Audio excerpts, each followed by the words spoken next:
같이 자리에서 일어나셔서 살아계신 하나님께 예배하도록 하겠습니다.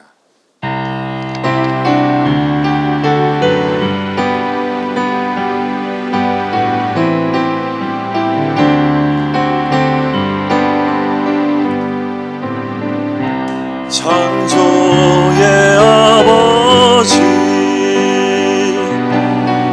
그 섭리 보이사 택하신 세대 일으키어 이 땅을 고치소서. 주의 크신 능력 만물이 사모하니 성령의 기름 부어주사 이 시간 임하소서. 주 영광 여기 임하사 이 열방 향해 그 빛 비추소서. 주의 얼굴 구할 때 주의 향기 머무소서.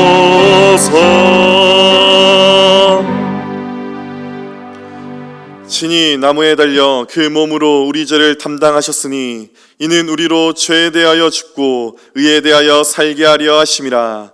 그가 채찍에 맞음으로 너희는 나음을 얻었나니 너희가 전에는 양과 같이 길을 잃었더니 이제는 너희 영혼의 목자와 감독 되신 이에게 돌아왔느니라.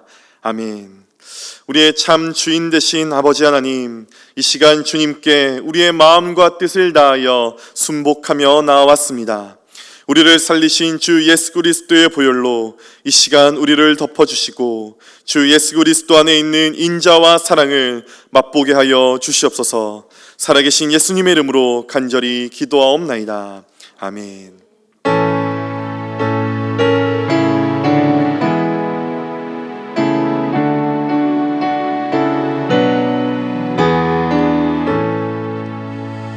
큰 영화로신 주 이곳에 오셔서 이 모인 자들로 주 백성 삼으사 그 중에 항상 계시고 그 중에 항상 계시고 큰 영광 나타내소서.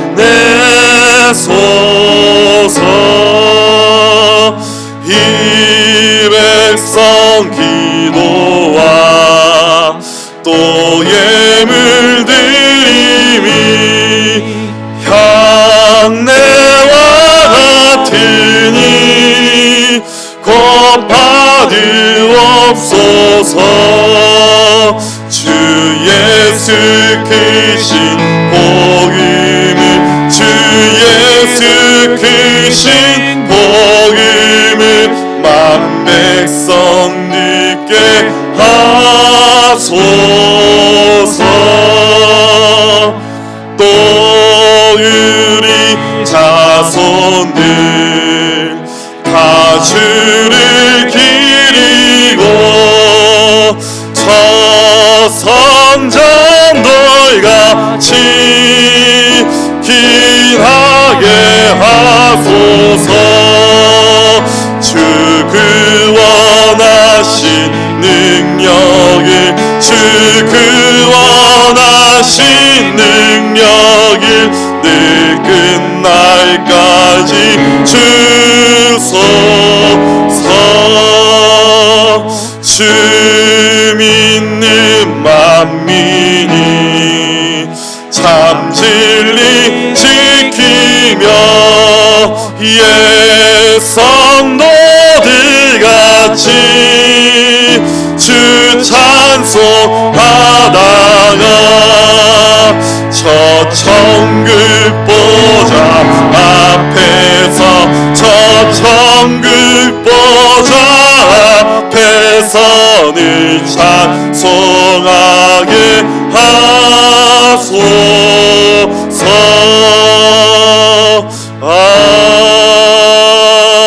아멘.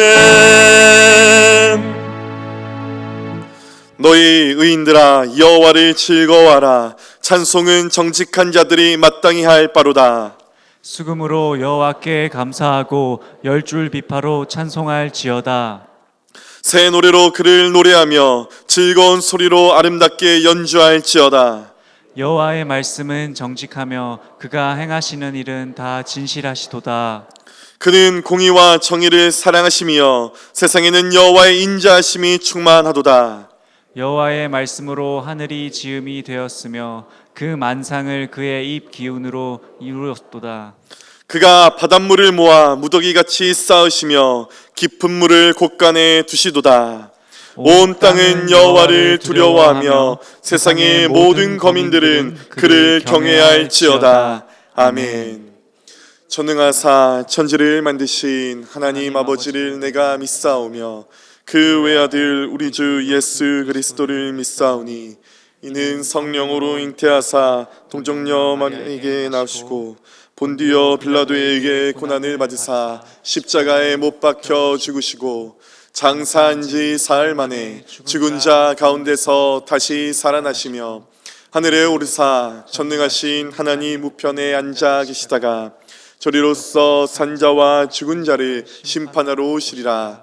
성령을 믿사오며 거룩한 공예와 성도가 서로 교통하는 것과 죄를 사하여 주시는 것과 몸이 다시 사는 것과 영원히 사는 것을 믿사옵나이다. 아멘.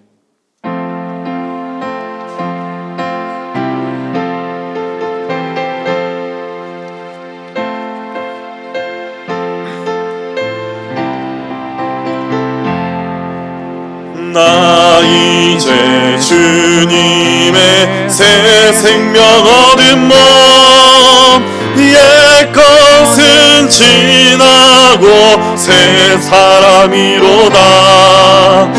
그 생명 내 맘에 강같이 흐르고 그 사랑 내게서 해같이 빛난다.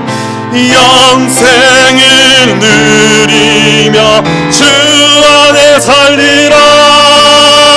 오늘도 내일도 주 함께 살리라. 주 안에 감추인 새 생명 얻으니 이전에 줬던 것 이제는 값없다. 하늘의 은혜와 평화를 맛보니 찬송과 기도로 주 함께 살리라.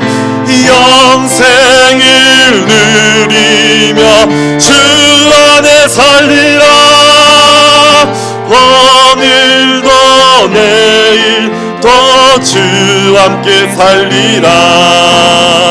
산천도 초목도 새 것이 되었고 죄인도 원수도 친구로 변한다. 새 생명 얻은 자 영생을 누리니 주님을 모신 맘 새 하늘이로다. 영생을 누리며 주 안에 살리라. 오늘도 내일도 주 함께 살리라. 주 따라가는 길 험하고 멀어도 찬송을 부르며 뒤따라가리라. 나 주를 모시고 영원히 살리라. 날마다 날마다 섬기며 주 함께 살리라. 영생을 누리며 주 안에 살리라. 오늘도 내일도 주 함께 살리라. 사랑과 은혜가 풍성하신 하나님 아버지, 오늘도 주님 은혜에 감사와 찬양을 드리옵나이다. 우리를 사랑하여 돌봐주시사 이렇게 믿음 안에서 한 가족이 될 수 있도록 지켜주시는 애 또한 감사와 영광을 드리옵나이다. 주 하나님 아버지, 우리는 지난 한 주간 살아오면서 주님 뜻대로 살아가야 한다고 하면서도 그렇게 살지 못한 부분들이 많이 있었습니다. 주 하나님 아버지께 이 시간을 통하여 회개의 역사가 일어나게 하여 주시옵시고, 주 하나님 아버지를 온전하게 섬기는 믿음의 시간이 될 수 있도록 지켜보호하여 주시옵소서. 오늘 또 주 하나님 아버지, 코로나19로 인하여 이렇게 현장 예배와 영상 예배를 함께 드립니다. 주 하나님 아버지, 어디에서 예배를 드리던 주님을 온전하게 섬길 수 있도록 지켜보호하여 주시옵시고, 특별히 영상 예배를 드리는 우리 모든 성도님들 신앙이 더욱더 굳건하게 하여 돌봐주시사 실족하지 않는 그런 어리석음이 없도록 우리 주님이 지켜보호하여 주시옵소서. 그리하여 더욱더 담대함 허락하여 주시옵소서. 거룩하신 하나님 아버지, 또한 코로나19로 수고하는 많은 의료진들과 봉사자들이 있습니다. 주 하나님 아버지께서 그분들의 수고를 기억하여 돌봐 주시옵시고, 코로나로 감염된 환자들에게 어서 조속히 치유되어 주 하나님 아버지를 깊이 깨닫는 믿음의 시간이 될 수 있도록 지켜보호하여 주시옵소서. 거룩하신 하나님 아버지, 나라와 민족을 위하여 기도드립니다. 주 하나님 아버지, 지난주에 21대 국회의원들이 선출되었습니다. 주 하나님 아버지를 더욱더 굳건하게 믿는 믿음의 국회의원들이 되게 하여 주시옵시고, 대통령이야 모든 국회의원들이 당략에 치우치지 않고 국민들을 위한 정치를 할 수 있도록 우리 주님이 굳건하게 붙들어 주시옵소서. 거룩하신 하나님 아버지, 우리 교회의 다음 세대를 위하여 기도드립니다. 주 하나님 아버지, 금년도에 다음 세대들이 이곳에 주님이 전해서 예배드리지 못하였습니다. 영상 예배로 드립니다. 다시 한 번 더 우리 다음 세대들 실족하지 않도록 지켜 주시옵시고, 믿음 안에서 부모님들이 더욱더 굳건하게 강건하게 우리 다음 세대를 지켜 보호하여 주시옵소서. 또한 주 하나님 아버지, 많은 경제적으로 어려운 성도님들이 있습니다. 또한 건강으로 고통받고 있는 성도들이 있습니다. 주 하나님 아버지께서 아시오매 그 모든 분들의 기도 또한 우리 주님이 들어 응답하여 주시옵소서. 주 하나님 아버지, 오늘 또 말씀을 전하실 우리 목사님에게 더욱더 강건함 허락하여 돌봐 주시옵시고, 좋은 말씀, 정말로 필요한 말씀을 우리들에게 선포해 주실 줄로 믿습니다. 그 말씀을 가지고 한 주간 굳건하게 살아가는 데 부족함이 없는 영의 양식이 될 수 있도록 지켜보호하여 주시옵소서. 끝으로 우리 교회가 금년도 표어로 정한 세상에 예수님을 나타내는 교회로 굳건하게 살아가는데 더욱더 부족함 없는 믿음의 성도들이 되게 하여 주시옵소서. 모든 말씀 우리 주 거룩하신 예수님 이름으로 기도드렸사옵나이다. 아멘.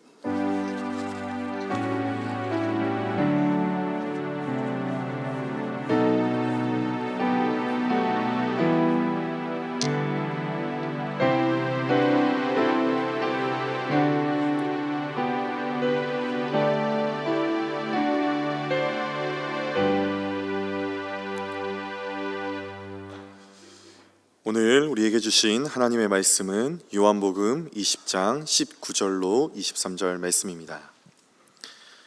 한 주간 하나님께서 우리에게 생명의 양식으로 주신 말씀은 요한복음 20장 19절로 23절 말씀입니다. 신약성경 182페이지 어간에 있습니다. 다 찾으신 줄 알고 함께 교독하겠습니다. 이날 곧 안식 후 첫날 저녁 때에 제자들이 유대인들을 두려워하여 모인 곳의 문들을 닫았더니 예수께서 오사 가운데 서서 이르시되 너희에게 평강이 있을지어다. 이 말씀을 하시고 손과 옆구리를 보이시니 제자들이 주를 보고 기뻐하더라. 예수께서 또 이르시되 너희에게 평강이 있을지어다. 아버지께서 나를 보내신 것 같이 나도 너희를 보내노라. 이 말씀을 하시고 그들을 향하사 숨을 내쉬며 이르시되 성령을 받으라. 한 목소리로 읽습니다. 너희가 누구의 죄든지 사하면 사하여질 것이요 누구의 죄든지 그대로 두면 그대로 있으리라 하시니라. 아멘. 준비하신 예물 하나님께 드리도록 하겠습니다.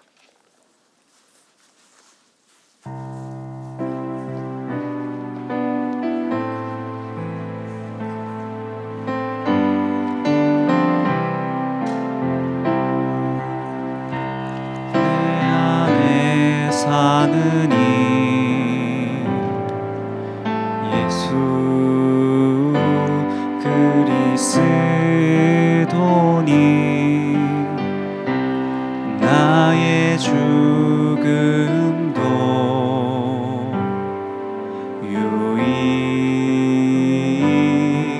유익함이라. 나의 왕 내 노래 내 생명 또 내 기쁨 나의 힘 나의 것 내 평화 나의 주 내 안에 사는 이 예수 그리스도니 나의 죽음도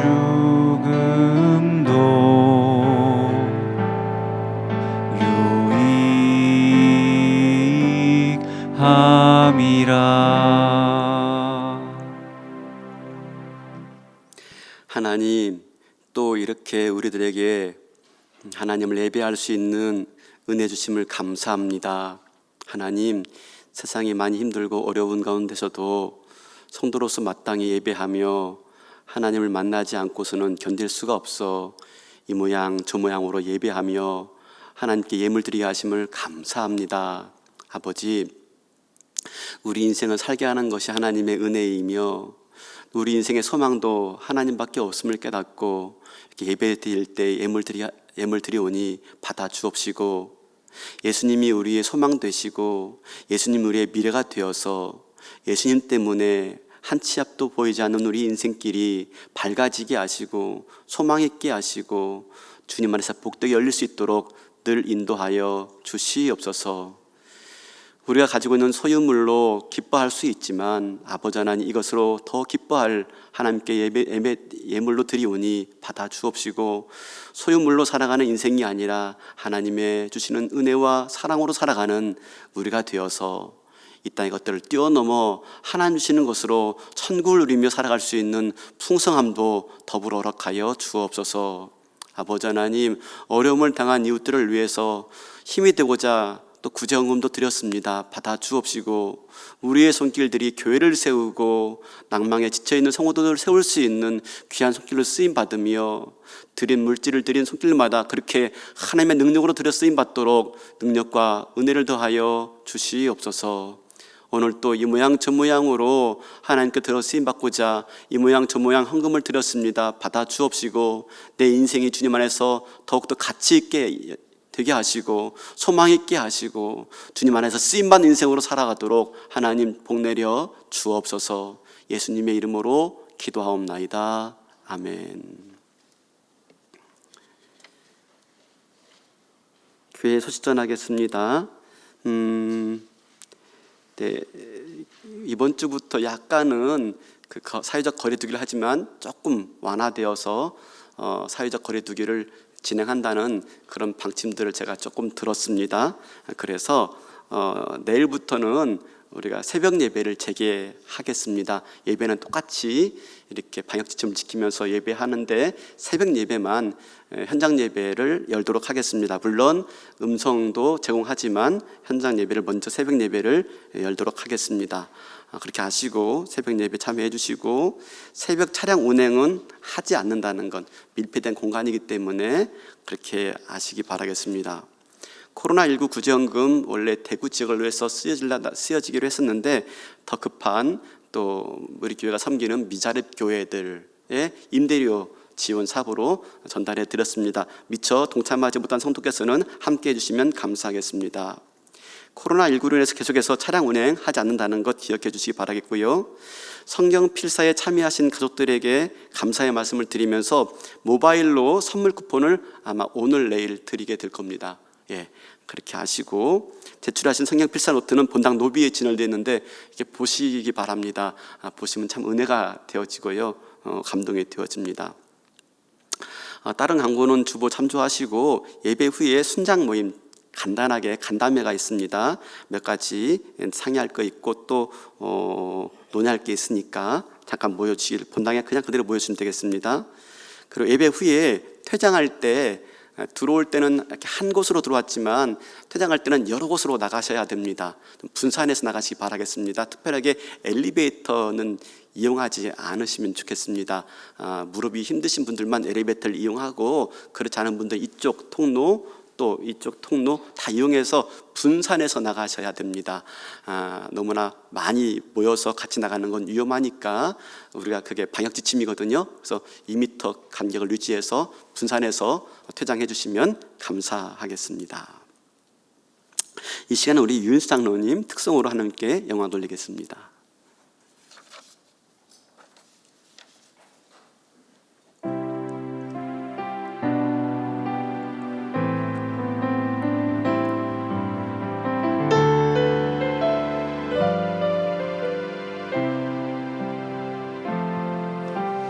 아무것도 두려워 말라. 주 나의 하나님이 지켜주시네. 놀라지 마라, 겁내지 마라. 주님 나를 지켜주시네. 아무것도 두려워 말라. 주 나의 하나님이 지켜주시네. 놀라지 마라, 겁내지 마라. 주님 나를 지켜주시네. 내 맘이 힘에 겨워 지칠지라도 주님 나를 지켜주시네. 세상의 험한 풍파 몰아칠 때도 주님 나를 지켜주시네.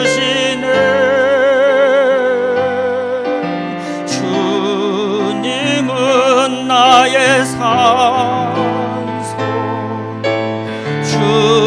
주님은 나의 요새, 주님은 나의 소망, 나의 힘이 되신 여호와.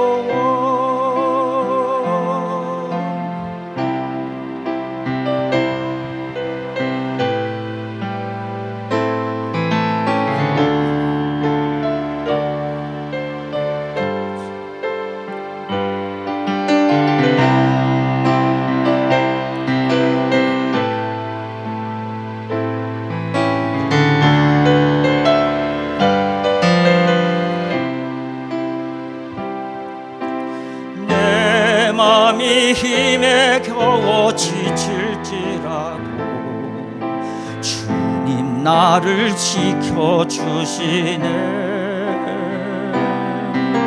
세상의 험한 풍파 몰아칠 때도 주 주님 나를 지켜주시네. 주님은 나의 산소, 주님은 나의 요새, 주님은 나의 소망, 나의 힘이 되신 여호와, 나의 힘이 되신 여호와.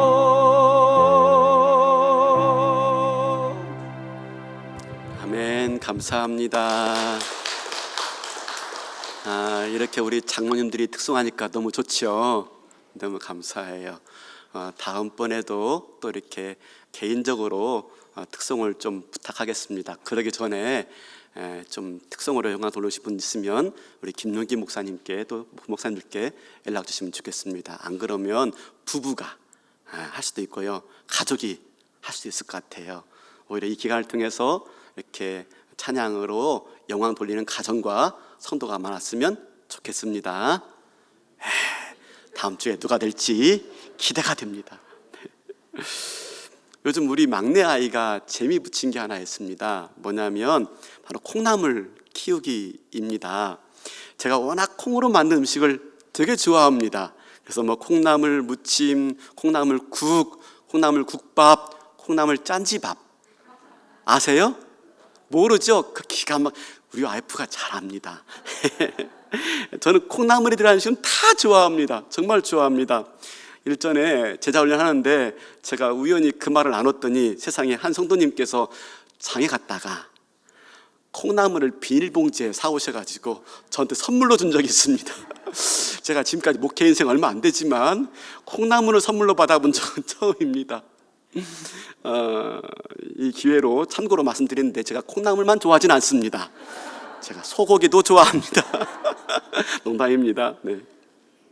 그렇게 해서 아내에게 콩나물 길러 먹자 해서 이제 콩나물을 기르게 된 것인데, 이제 아내가 이제 장에 가가지고 검은콩, 메주콩 사와가지고 콩나물 길러 먹겠다고 하니까 우리 막내 아이가 신기했나 봅니다. 자기가 해보겠다고 하는 겁니다. 그러면서 어서 빨리 해보자고, 빨리 콩나물 키워보자고 막 졸라대는 겁니다. 자기 나름 신기했던 거죠. 왜냐하면 보세요, 바싹 마른 콩이잖아요. 그럼 그게 살아있을까? 여기서 뭐가 될까 싶은 생각이 들잖아요. 근데 이것이 어떡합니까? 네, 물에 불렸다가 콩나물 시루에다가 담아가지고 이렇게 검은 천을 씌워서 가끔 물을 주면요, 어떻게 되죠? 싹이 나고 줄기가 자라가지고 콩나물 되지 않습니까? 그러니까 자기가 처음 볼 때 바짝 마른 콩인데 이게 콩나물 된다고 하니까 이 중간이 이게 의심스러운 겁니다. 자기 볼 때. 그러니까 해보겠다고 막 그렇게 했던 것입니다. 그렇게 해서 마침내 그 엄마가 가르쳐주는 대로 해보니까요, 얼마 안 지나니까 싹이 나고 얼마 안 지나니까 콩나물 돼가지고 또 그것으로 또 맛있는 콩나물 음식을 내가 우리 집이 또 해먹었다는 얘기 아니겠습니까? 여러분 참 신기하죠? 콩 보세요, 바짝 말라 했잖아요. 이게 뭐 살아있을까? 여기서 뭐가 변화가 될까 싶은데, 그죠? 물 주고 또 이렇게 덮어두고 하다 보면은 콩나물이 되지 않습니까? 죽은 것 같았는데 살아난단 말입니다. 그런 거 보면은 참 씨라는 건 놀라운 생명의 힘을 가지고 있는 것 같아요. 대단한 이 생명의 힘을 가지고 있는 것 같으면서 동시에 죽어 있는 것 같은 것들이 살아나는 것들을 볼 때 얼마나 신비하고 세상 이치가 얼마나 참 기적 같은지 모릅니다. 단지 콩나물만 그런 게 아니죠. 여러분, 우리가 겨우내 이렇게 말라 있는 나무들 보지 않습니까? 바짝 말라가지고 다 떨어지고 죽어 있는 것 같아요. 근데 이듬해 봄이 되어지고 따스한 봄바람이 불면 어떡합니까?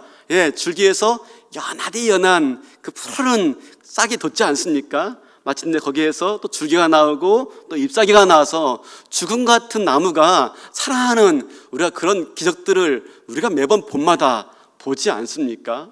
참 봄이란 계절은 그렇게 우리에게 죽었던 것들이 살아나는 기적을 베풀어 주는 계절인 것 같습니다. 근데 그 봄에 또 뭐가 있어요? 부활절이 있어요. 그죠? 우리가 지난주에 부활절 드렸는데 부활절은 뭡니까? 죽은 사람이 살아나는 기적 같은 일들이 부활절 아닙니까? 그래서 이 4월은, 이 봄은 참 우리에게 주는 의미가 큰 것 같습니다. 그런 의미에서 우리가 부활절을 보내면서, 사실 부활절은 한 절기를 지키고 절기를 기념하기 위해서만 지킨 날이 아닙니다.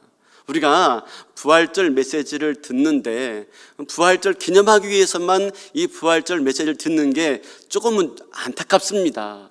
왜냐하면 사실 기독교의 근간은 부활이거든요. 부활을 빼놓으면 기독교를 말할 수가 없어요.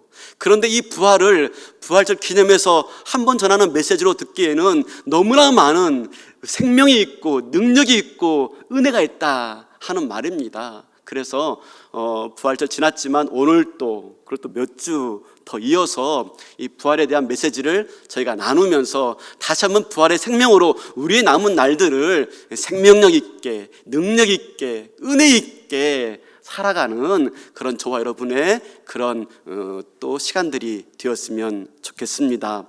더불어서 이 코로나19로 인해서 말라붙고 얼어붙은 이 나라가 이 부활절 맞이해서 또 봄 기운에, 그죠? 얼어붙은 것들이 풀려지고 말라버린 것들이 살아나는 이 계절에 코로나19도 사라지고 말라붙고 그것이 대신 사라지고 종식되어지고, 그래서 이 나라 이 민족이 다시 회복되어지는 은혜가 있었으면 좋겠습니다. 그런 마음 가지고 기도하시고 우리가 이 부활의 메시지를 좀 듣고 나누기를 원합니다.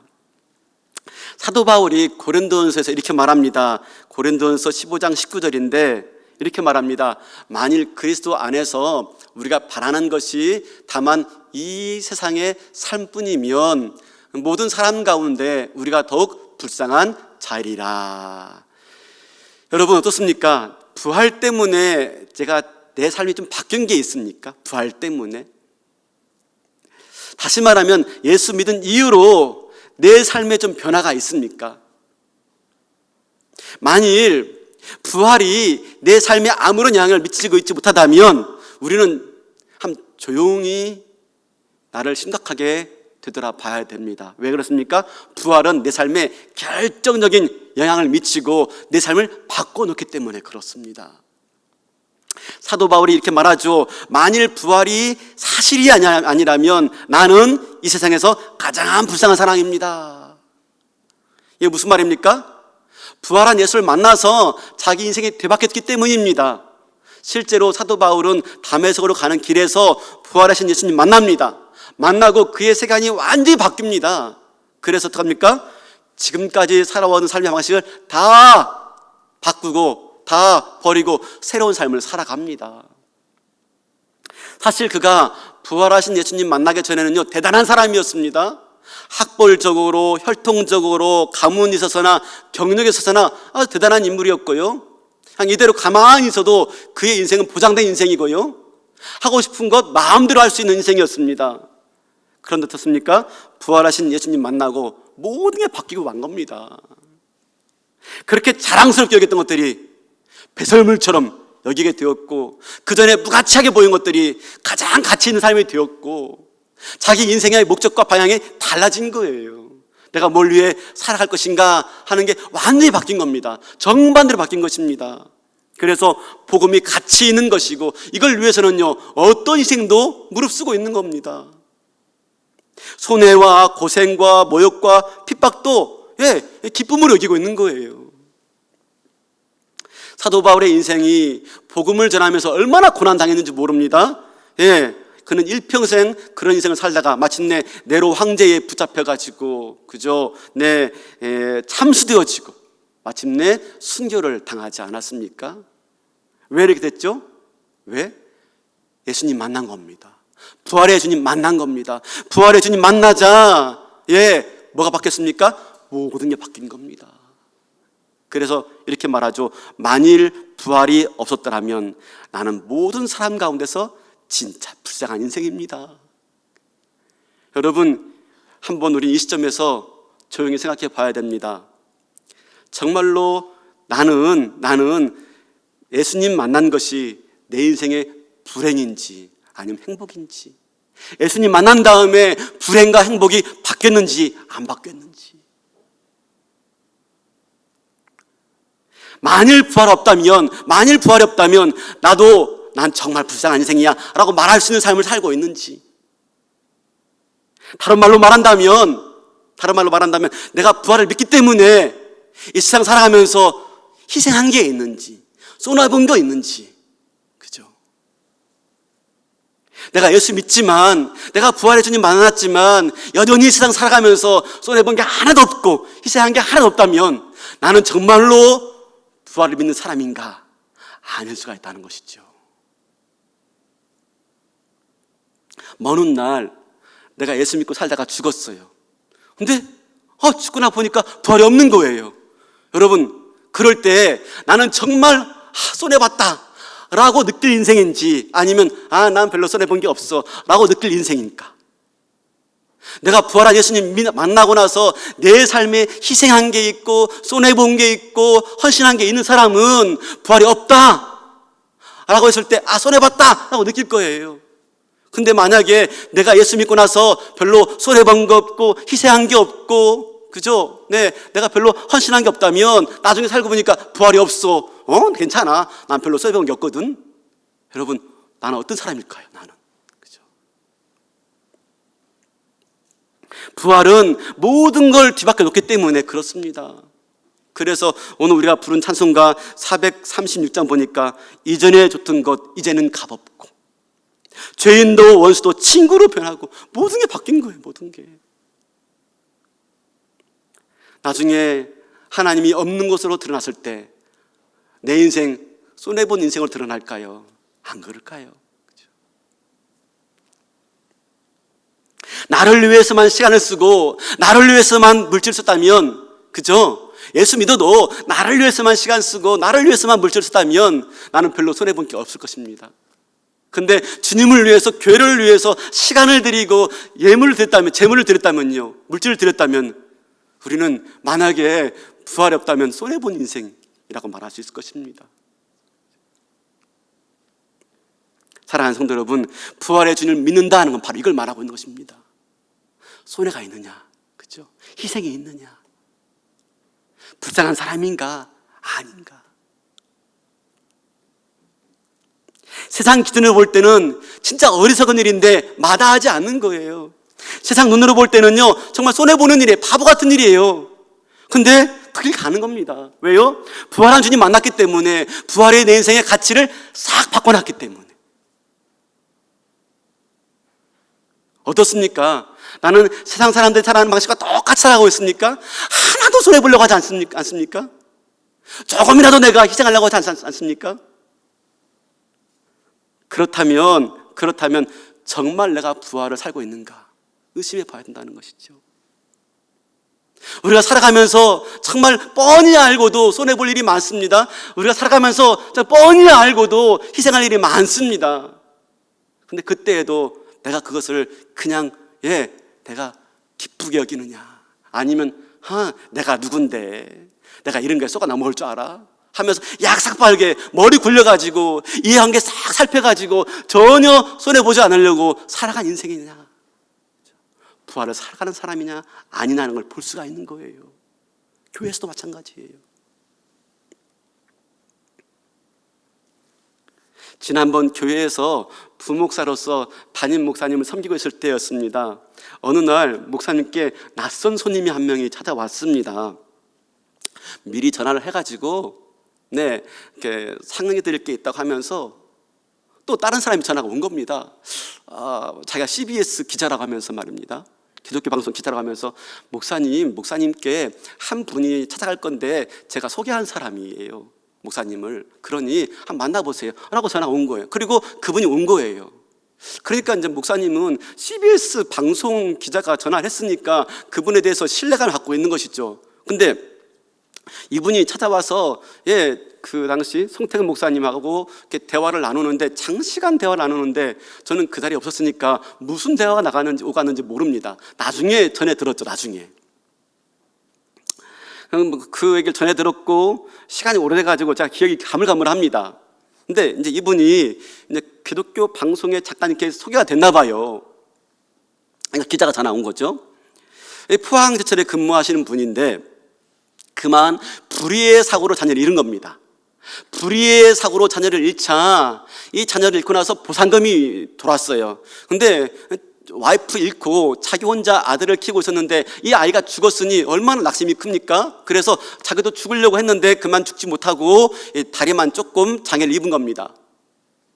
그리고 나서 하나님의 은혜로 살게 되었으니까 이제 내가 하나님의 은혜로 내 인생 남은 인생을 살겠다라고 하면서 자기에게 주어진 이 보상금, 아들을 잃고 얻은 이 보상금을 나를 위해 쓰지 않고 하나님을 위해 쓰겠다라고 마음 먹은 거예요. 그러던 가운데 한 사람을 알게 됐는데 그 사람이 강남교회를 소개하는 거야. 강남교회를요. 근데 그분이 불과 몇 달 전에 강남교회 등록한 새신자예요. 야야야, 내가 보니까 강남교회 왔는데 목사님 설교가 너무 좋고 그분의 목회 철학이 너무 좋아 하면서 자기를 소개했다는 겁니다. 그러니 네가 이제 네 인생을 살아가려면 이 교회에 등록해 살아가봐. 내가 등록했는데 너무 좋아. 그러면서 교회를 찾아온 거예요. 그러면서 목사님 이 교회에 등록해서 목사님 이 교회에 그 아들로 대신 얻은 보상금까지 헌금하면서 이 교회에 내 남은 인생을 드리고 싶습니다 라고 온 거예요. 그런 얘기를 쭉 한 거죠. 중간중간 저한테 전화 와가지고 박 목사 며칠 전에 새신자가 왔다는데 누구 있어? 확인해 보니까 제가 세가지 담당했거든요. 예, 있습니다 목사님 알려드렸죠. 그리고 대화가 길어져요. 다시 전화가 딱 왔어요. 박 목사 이분 가시는데 좀 배웅해 드려. 제가 이제 배웅해 드리는데 저 노량진까지 태워드려. 다리가 불편하니까 라고 해서 제가 이제 운전해서 노량진까지 태워주려고 하는데 그 꿈 마다하시는 거예요. 걸어가시겠다는 거예요. 그래서 아니 목사님 말씀하시니까 타고 가시죠. 괜찮다는 거예요. 그럼 걸어가겠다는 거예요. 그래서 가겠다고 하고 이제 가시는데 제가 느낌이 탁 오더라고요. 느낌이 있지 않습니까? 그게 그죠? 그래서 가시라고 하고 좀 이상해서 한참 있다 봤더니요, 그분 뒷모습 보니까 처음에는 쩔뚝거리다 걷다가 온전하게 또박또박 걸어가시는 거예요. 그 순간 아차 싶더라고요. 그죠? 뛰어 들어가가지고 모양실로 들어가가지고 목사님께 물었죠. 목사님 하면서 제가 대화를 나눴는데 혹시 목사님 저분께 돈 드렸어요? 응 그러더라고요. 그래서 얼마나 드렸어요?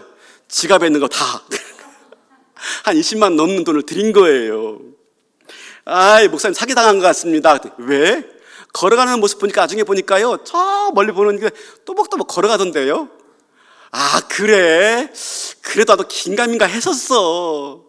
그 목사님 사기당한 겁니다. 이분이 장황하게 쫙 이야기하고 또 뭐 CBS 방송 기자를 또 통해가지고 아니죠. 그것도 거짓말이죠. 이분 통해가지고 미리 사전 작업 다 해가지고요. 또 우리 교회 새신자 누가 왔는지 또 파악해놓고 대단합니다. 사기 그냥 안 칩니다. 공부해야 돼요. 공부해야 됩니다. 그래가 그렇게 차게 친 거죠. 근데 마지막에 근데 내가 다 정리하고 이제 서울로 올라와야 되기 때문에 포항 한번 내려가야 되는데 포항 내려갈 돈이 없으니 차비를 좀 하는 바람에 목사님이 지갑을 꺼내가 다 드린 거예요. 제가 아유 목사님 사기당한 것 같습니다. 어떻게 할까요? 신고할까요? 그랬더니 야야야 내비로토라 내비로토. 내가 있잖아 그 돈이 하나 아까워. 왜요? 내가 너무 은혜 받았거든. 어떻게 이렇게 사기를 쳐도 은혜를 그 간증을 은혜롭게 하는지 몰라. 나 그 간증 들으면서 눈물 쏙 났거든. 나 그냥 헌금한 걸로 칠게 라고 하시는 거예요. 그래서 껄껄껄 웃으시는 겁니다. 손해를 봐도 웃을 수 있는 거죠. 손해를 봐도. 그죠? 여러분 우리가 보면 이런 일들이 얼마나 많습니까? 주변에 뻔히 보여요. 그죠? 뻔히 손해볼 것 같아요. 뻔히 나를 이용하는 것 같아요. 내가 거기에 돈 빌려주면 말아먹는 거 알아요. 근데 어쩔 수 없이 그죠? 우리가 남 좋은 일 시킬 때가 있잖아요. 있죠? 에이 제가 보니까 한두 번씩 다 있는 것 같은 얼굴인데 그래서 와이프들한테 많이 혼난 것 같으신데 그죠? 있죠. 자기는 전혀 못 챙겨요. 실속이 하나도 없어요. 실속이 남 좋은 일만 시켜요. 여러분 우리 그런 일들이 있지 않습니까? 뻔히 알면서 당하는 거죠. 그런데 내가 당할 줄 알아? 내가 누군데 나를 속여서 처먹으려고 그래? 하면서 약삭 빠르게 한 번도 손해보려고 하지 않는 모습들. 여러분 어떤 모습이 부활을 사는 모습일까요? 어떤 모습이? 그죠? 우리가 부활을 살면서 어떤 마음과 어떤 자세로 살아갈 것인가 하는 것이지요. 부활절은요, 단순하게 부활절 지키는 것만이 부활절이 아닙니다. 부활을 믿는 것으로 끝내는 게 아닙니다. 부활을 믿는 만큼 부활을 사는 거예요. 손해볼까 알지만, 내가 이왕당하는 거 알지만, 내가 사는 거, 사는 거. 그렇죠? 그러면 부활을 사는 것이란 구체적으로 무엇일까요?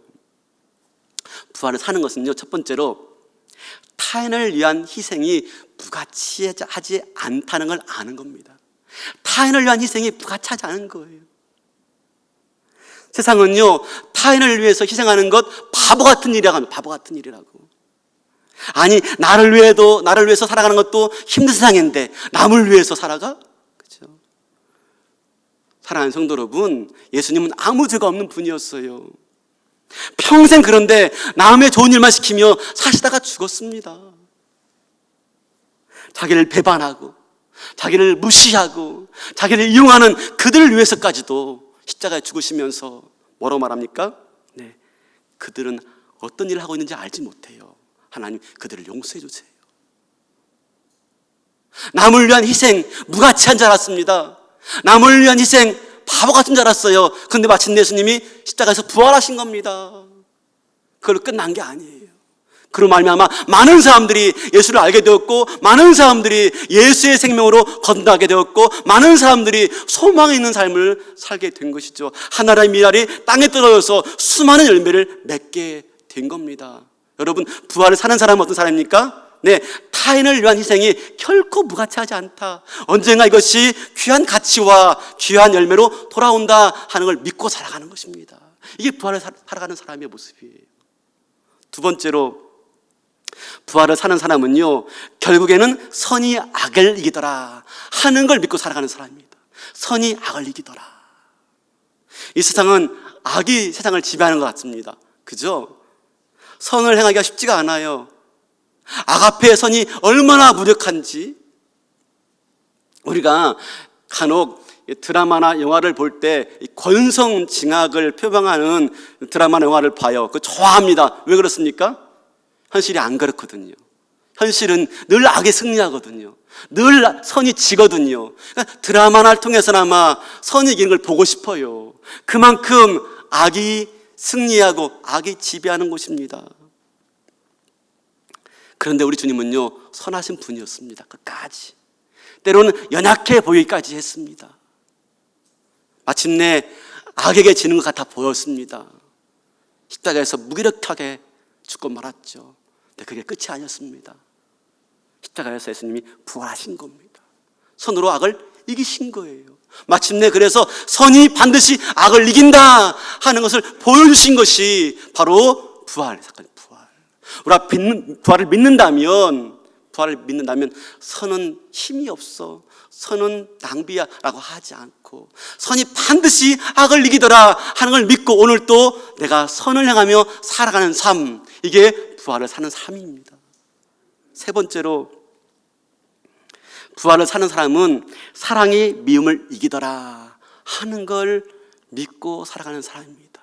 사랑이 미움을 이기더라. 미움은 사람을 죽게 합니다. 실제로 당시에 유대인들이 예수님을 미워했습니다. 헤롯도 예수님을 미워했습니다. 로마 군사들도 예수님을 미워했습니다. 그래서 그 미움이 예수님을 십자가에 죽게 했습니다. 근데 예수님은 똑같이 그들을 미워하지 않았습니다. 예수님 오히려 그들을 사랑했고요, 용서해 주었어요. 십자가 위에서 자기를 조롱하고 자기를 미워하는 그들을 위해서 용서하며 이해하며 사랑을 베풀었습니다. 그 결과 마침내 사랑이 미움을 이기는 부활의 승리를 보게 된 것이죠. 부활은 무엇입니까? 사랑의 미움을 이기더라. 사랑의 미움을 이기더라. 끝까지 사랑했을 때 마침내 예수님이 부활했고, 그렇게 미워했던 그들을 용서하여서 그들을 변화시키지 않았습니까? 부활은 뭡니까? 사랑이 미움을 이기더라 하는 것이죠. 네 번째로, 부활을 살아가는 삶은 어떤 삶이냐면 진실이 거짓을 이기더라 하는 걸 믿고 살아가는 사람이에요. 진실이 거짓을 이기더라.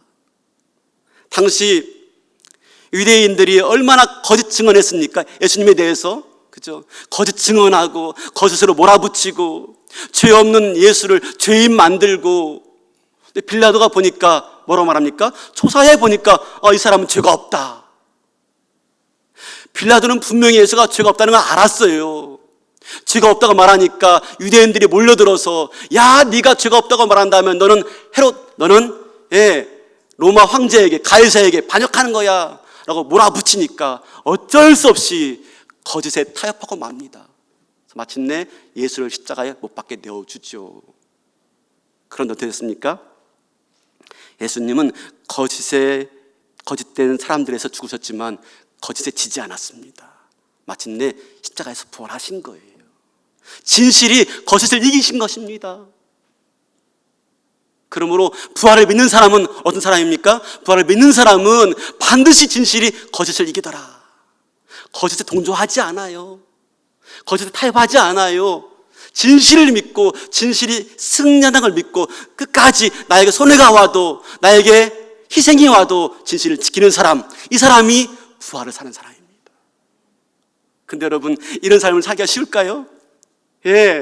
악이 선을 이긴다고, 선이 악을 이긴다고 선을 행하고, 사랑이 미움을 이긴다고 끝까지 사랑을 하고, 진실이 거짓을 이긴다고 끝까지 진실을 지키고, 타인을 위한 희생이 가치 있다라고 여기면서 희생을 마다하지 않는 삶이 정말 가능할까요, 이게요? 여러분, 이게 어떻게 가능할까요? 가능한 방법이 있습니다. 이런 삶을 살도록 예수님이 부활하신 것이기 때문에.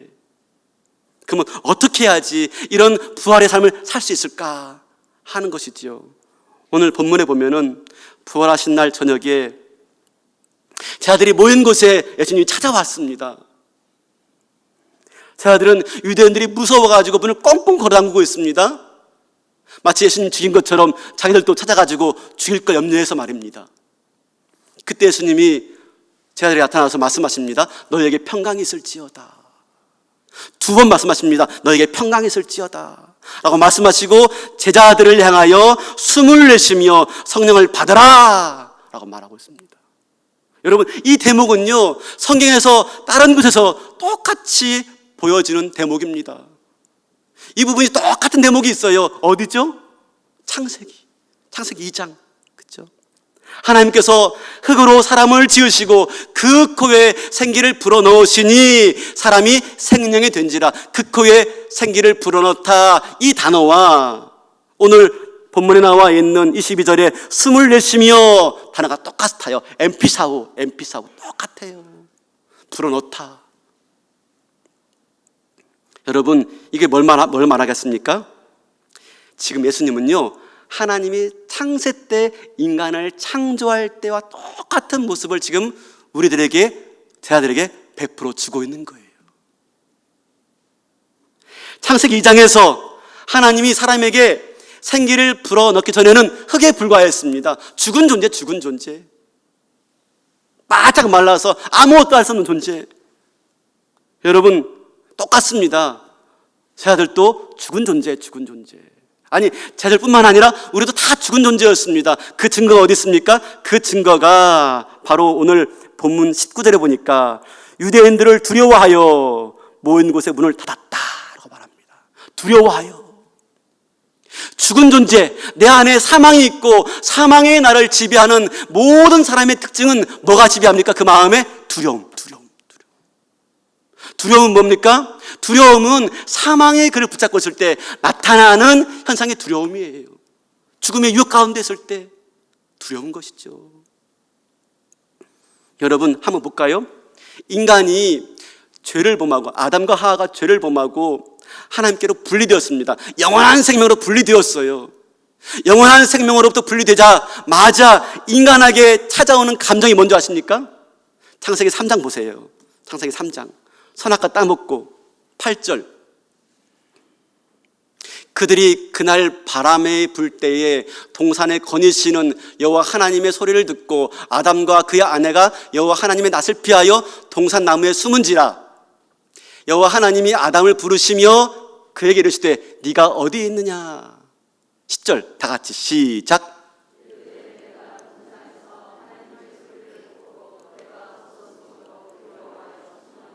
여러분, 이 본문을 볼 때 어떤 생각이 듭니까?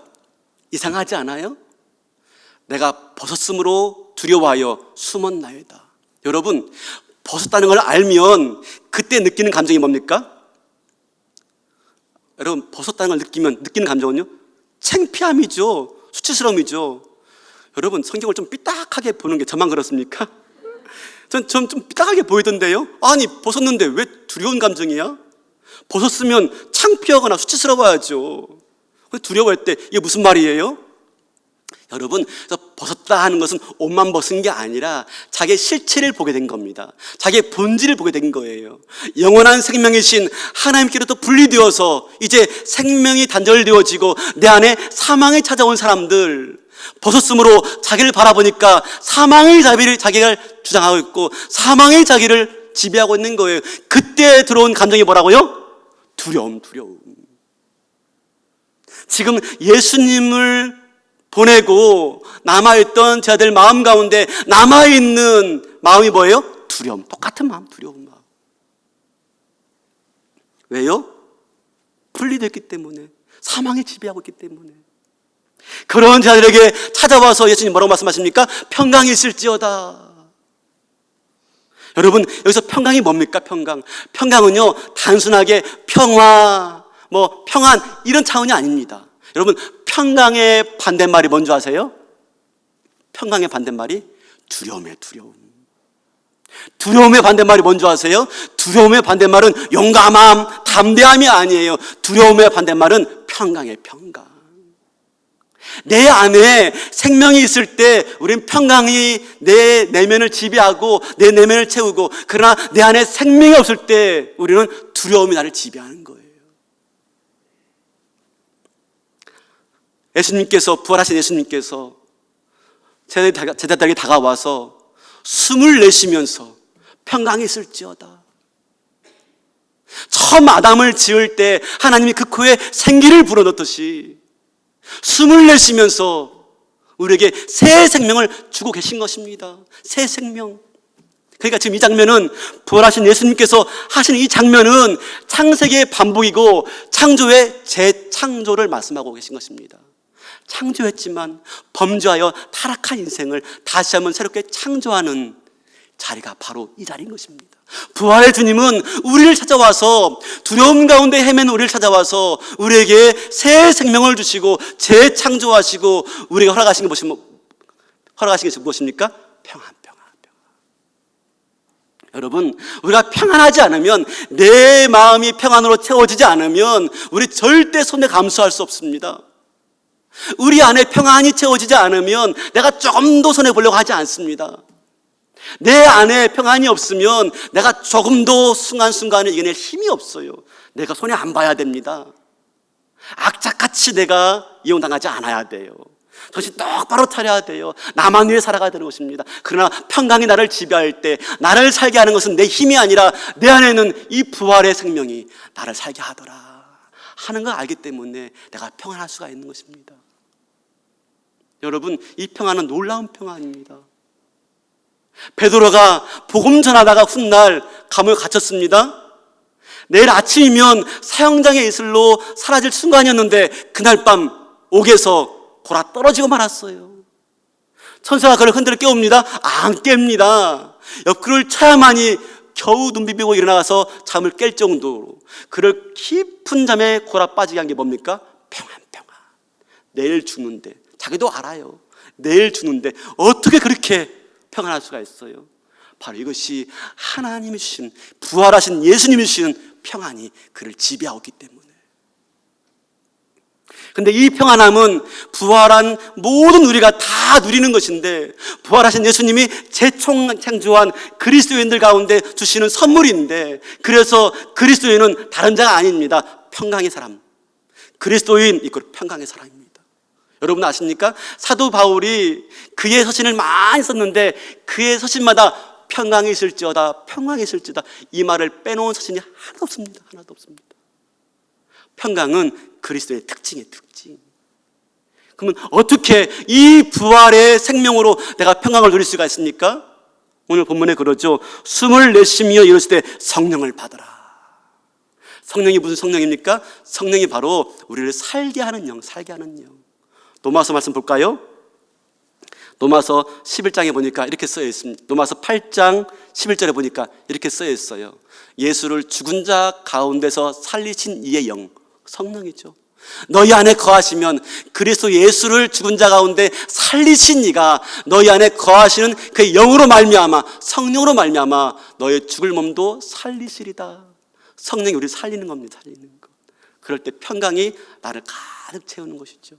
결국 우리가 평강의 삶을 살면서 손해를 감수하면서 선으로 악을 이기고 사랑으로 미움을 이기며 진실로 거짓을 이기고 남을 위해서 가치 있는 희생을 삶을 살 수 있는 그런 담대함과 평안함은 바로 성령으로 충만할 때, 그래서 내 안이 평안으로 넘칠 때 가능한 줄로 믿습니다.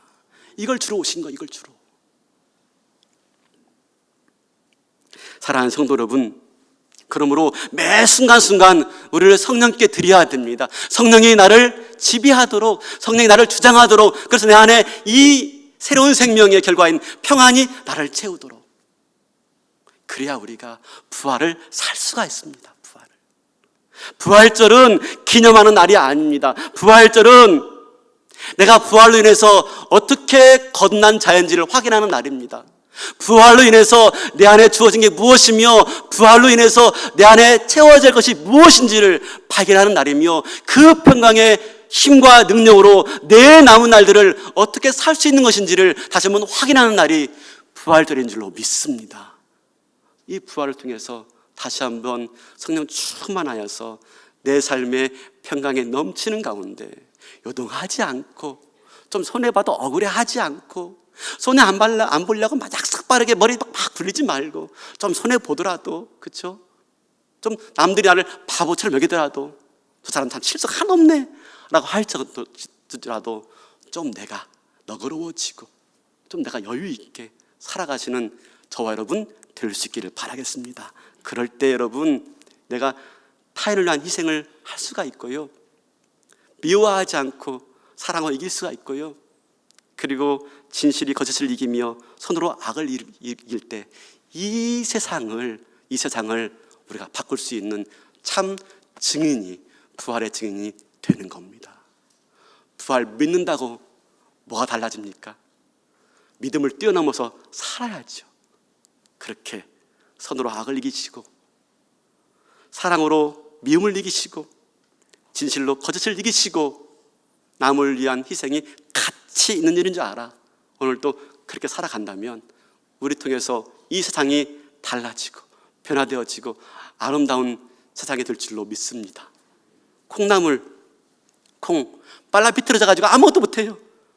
근데 거기에다가 물을 주고 또 물을 주고 성령의 물을 주니까 싹이 나고 맛있는 콩나물 되어서 우리 밥상을 맛있게 만들듯이 성령 충만하여서 이 세상을 아름답게 만들어 가시는 부활의 생명 있는 일꾼들 되시기를 주님의 이름으로 축원합니다. 다 일어나시겠습니다.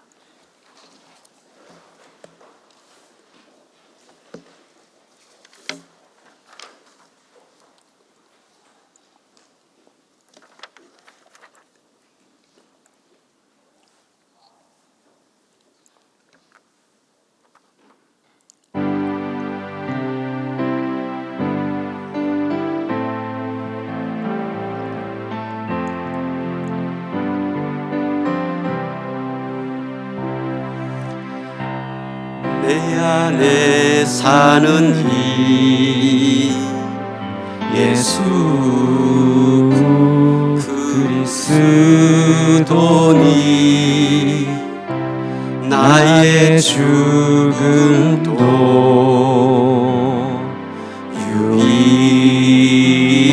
유익함이라. 나의 왕 내 노래, 왕 내 노래, 내 생명 또 내 기쁨, 나의 힘 나의 검, 내 평화 나의 주. 내 안에 사는 이 안에 사느니 예수 그리스도니 나의 죽음도